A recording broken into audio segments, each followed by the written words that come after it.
Sisa menghitung hari lagi kita akan memasuki tahun 2023. Pemerintah telah menetapkan daftar libur dan cuti bersama untuk tahun 2023 mendatang.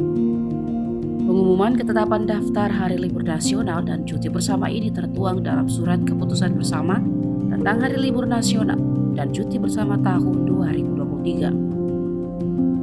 Surat keputusan bersama tersebut telah diresmikan dan ditandatangani oleh Menteri Agama, Menteri Ketenagakerjaan, dan Menteri Pendayagunaan Aparatur Negara dan Reformasi Birokrasi.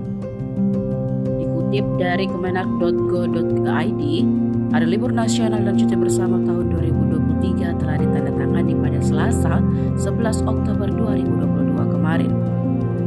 Berdasarkan ketetapan tersebut, total hari libur nasional tahun 2023 ada 16 hari. Sementara untuk jatah